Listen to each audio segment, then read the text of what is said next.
Hello everyone, I'm Alicia. Welcome to my Beautiful Nights channel. For this tutorial, I'm going to show you guys how to make 2 necklaces using materials from the Czech Beads Exclusive monthly subscription box. I will leave a link for the subscription box down there in the description bar, and also I will put links to the beads that I'm using in case you just want to go buy the beads to make the necklaces. I will put links for the beads down there in the description bar.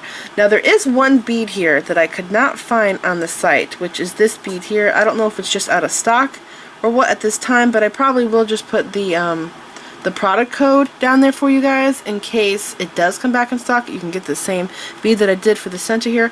But I do want to point out that I realized as I was making this necklace, as you can see, I'm making it with different beads here. The center is the same, but the teardrops are different, and so is the center, and they're even at different sizes. So what I would like to point out to you guys is that this design is actually really awesome, because if you have teardrop beads in your stash, and if you have flat coin-shaped beads, oval shaped beads in your stash, and hey, they could probably even be like a round bead, maybe even like a big round pearl would work here. This is a pretty large bead. I'm thinking it's like 20 millimeters. This one's really big too.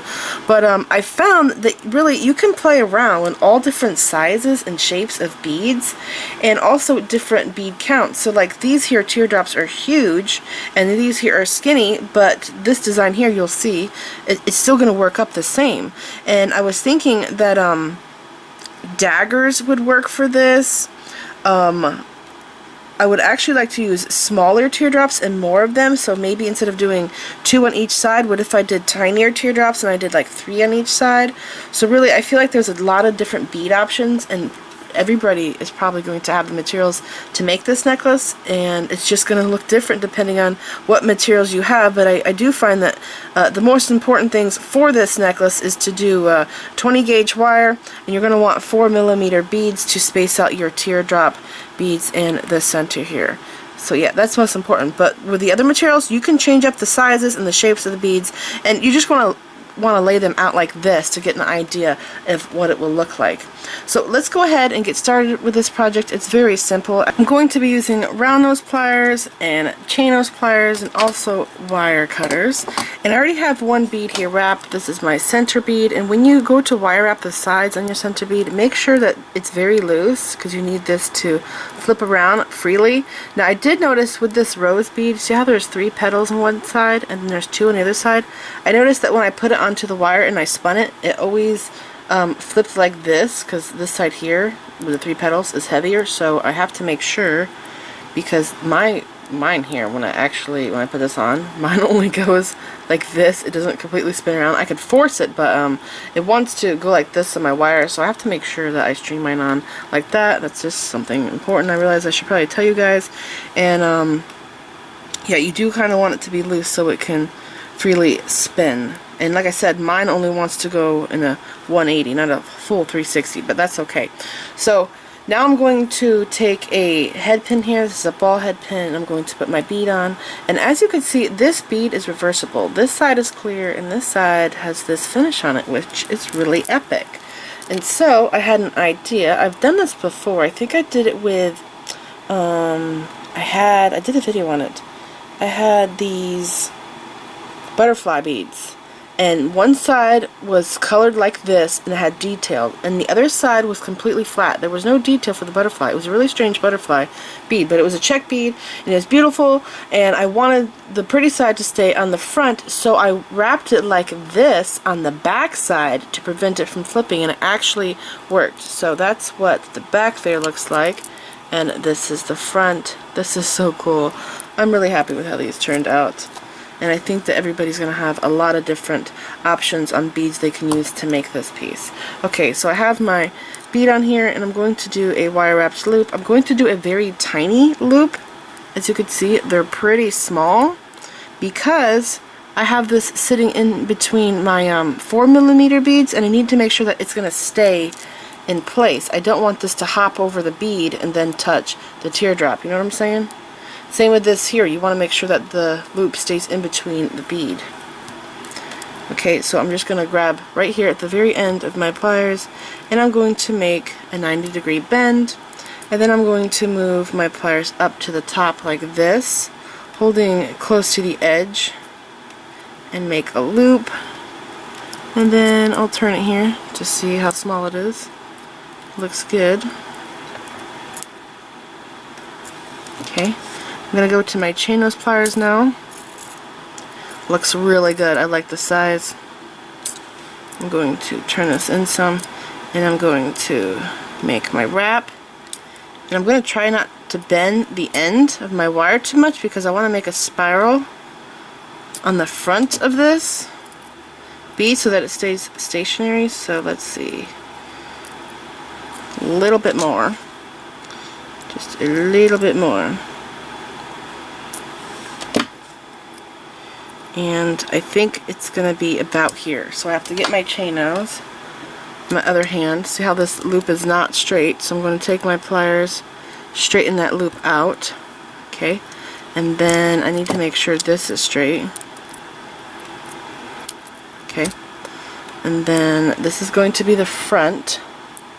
Okay, so I'm going to take my end of my wire here. Let's see, which direction do I need to go? I'm going to go this direction. I'm going to grab it at the end, and I'm going to make a spiral.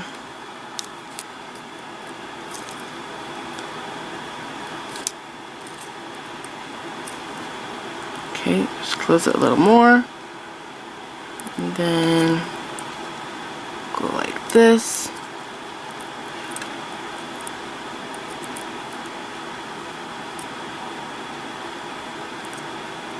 Let's see.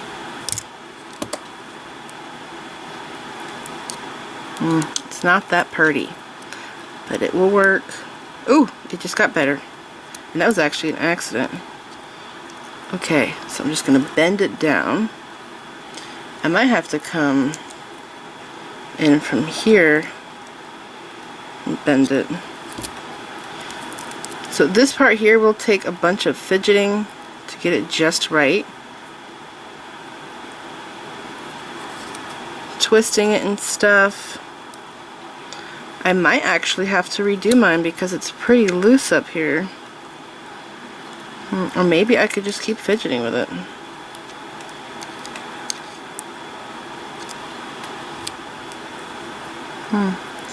Oh my gosh, I could actually put another dangle right here off of this if I wanted to, but I would have to completely close that circle. That's an idea though. I've done stuff like that. Like a tiny little charm. I have super tiny charms from this box. Maybe I'll just make my loop smaller.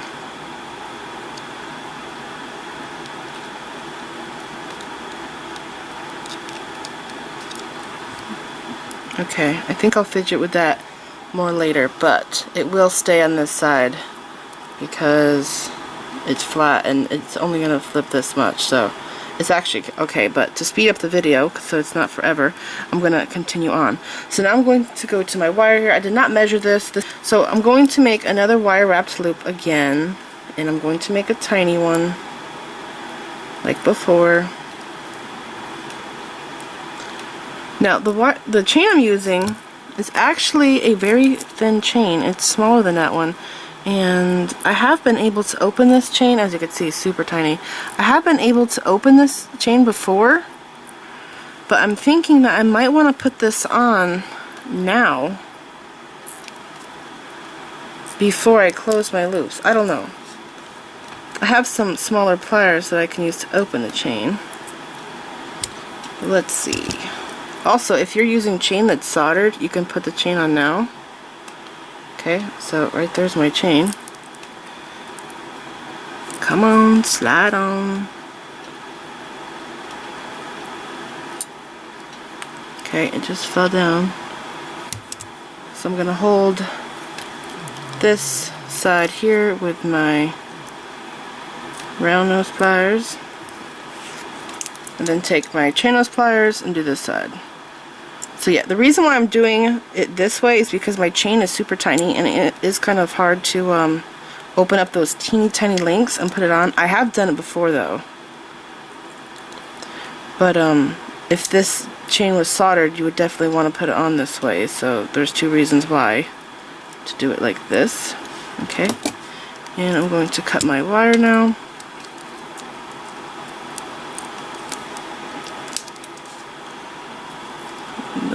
shorter.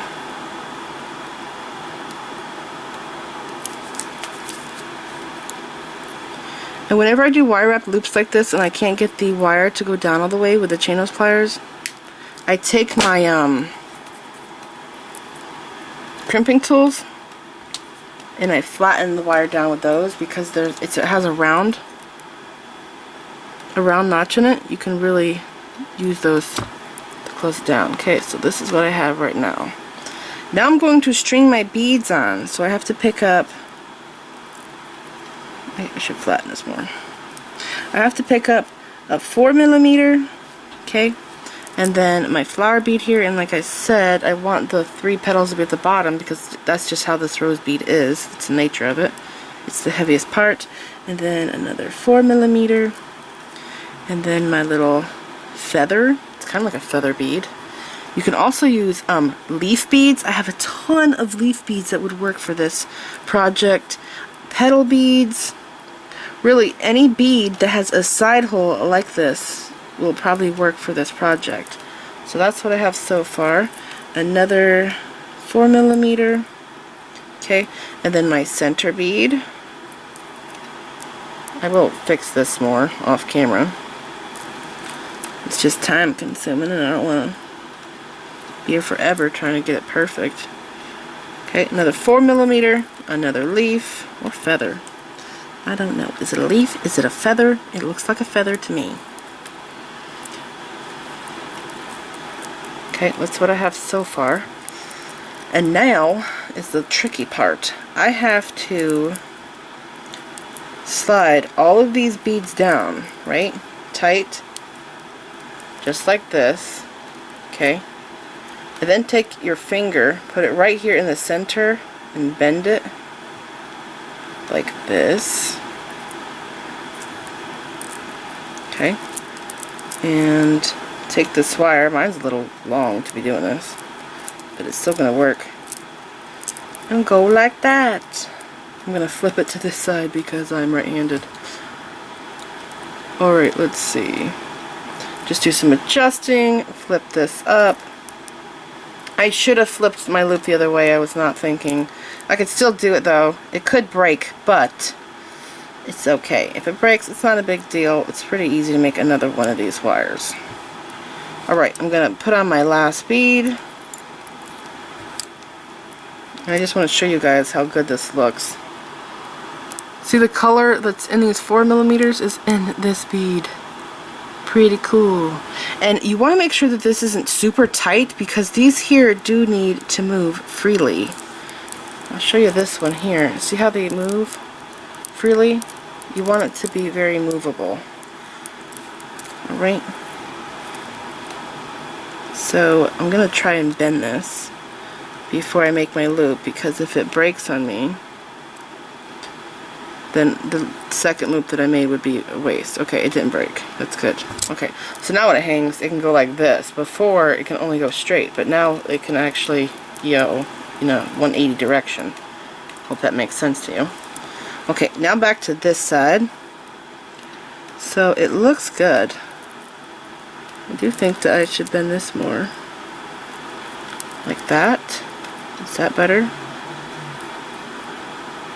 Okay, I'm gonna make my loop now.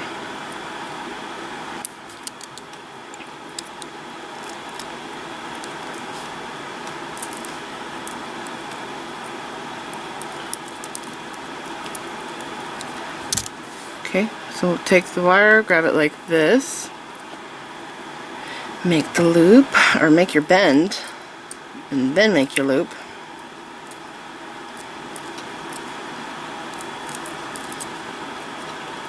Okay, I want it to match my other side, so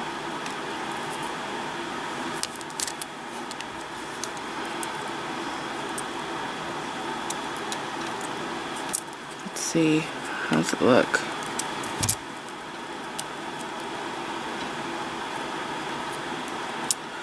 Okay, I'm gonna go to my other end of my chain here and open this up so I could put this onto my wire,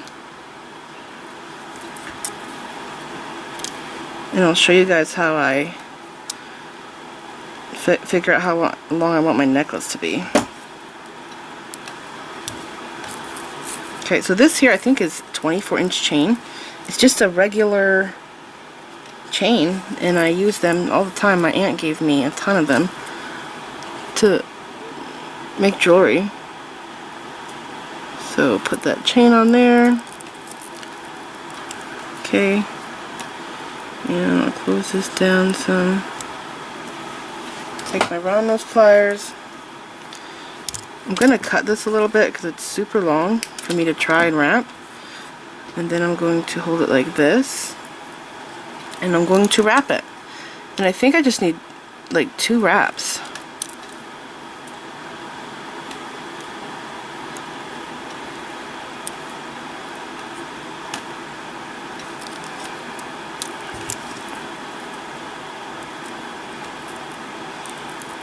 Is that it?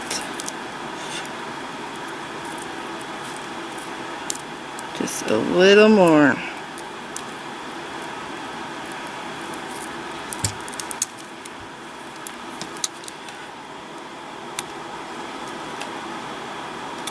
Okay, and I'll cut the wire.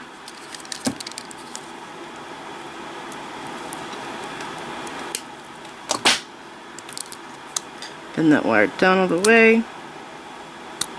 I'll probably come in here with my crimping tool and make it totally rounded so it doesn't poke anybody.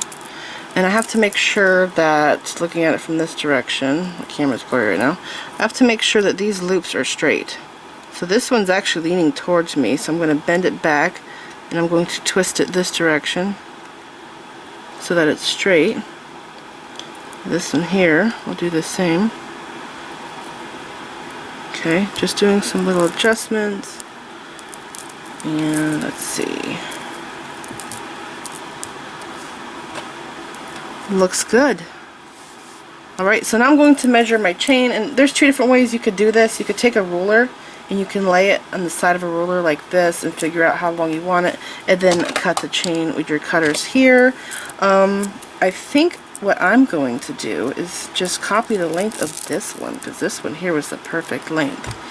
So let me see.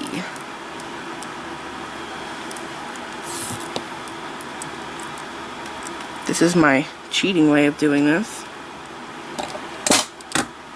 Okay, I don't know if you could see or not, but from loop to loop all the way down here, it's like this one I cut, and I'm going to put both ends together and get them to be the same exact length.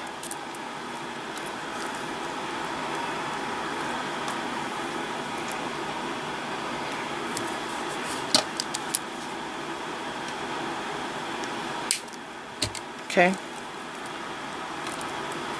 Is it the same? Is it the same? Did I do it?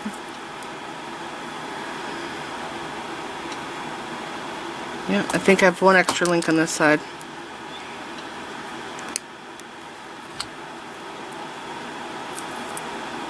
Okay, now I just have to put my clasp on, and I'm all done. And I'm a right-handed person, and if you give this to a left-handed person, then you're going to want to put the clasp on the left side. You know, I only know left-handed boys. I have never met a left-handed girl. That's strange, huh? I just realized that.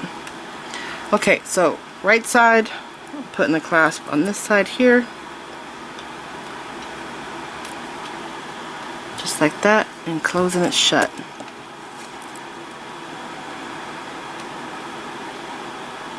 I do not like closing rings with round nose pliers. It's just so strange. Okay. You know, a tip that I have for you, crimping tools. I use crimping tools to make sure that when I do my loops on a wire wrapped loop, I make sure that the wire is completely rounded and folded around the wire, right, so it's not poking. I use crimp pliers for that. But I also like to use crimp pliers to make round jump rings into oval jump rings. So I actually use them for a few different purposes other than what they're meant for. So yeah, if you have I totally forgot to put the tag on this. If you have round jump rings and you need them to be an oval, and by the way, oval jump rings are actually more secure. They're less likely, I don't know why, really, but they're less likely to open because of their shape. So you can easily just take a round jump ring and gently squish it in between your crimping tool where it's the loop is at that you use for rounding the crimp, and it will turn it into an oval jump ring.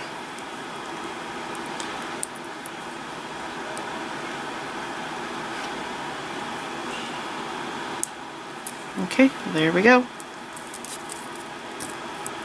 So cool. I really like how this has turned out. Boy, I got little pieces of metal everywhere. So here is my silver version, and here is my other one. I think I like this one more, just because I'm really into bronze.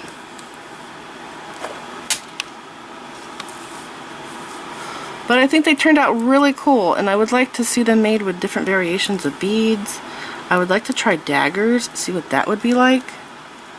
Also, maybe if I tried center whole teardrops right here, I think that would be cool. And there's actually some really neat acrylic beads that I have that look like they're from a different country. They're just so cool. Those would also be neat as my centered beads. And I think that because these have so much detail in them, that's why the piece looks even better and more interesting, because they're very detailed, the centers. So yeah, I hope that you guys enjoyed this tutorial. This is a very fun, easy project, and I think I want to make this into earrings next, and I think I'm going to do something a little different with the earrings. So let me know what you guys think. I hope that you enjoyed this video. Please like this video, leave me a comment, subscribe if you want to see more of my videos, and make sure that you click the bell button so that you get notified whenever I upload new videos, and check me out on my social media sites. I'm on Facebook, Instagram, Pinterest, and Twitter. Thanks for watching.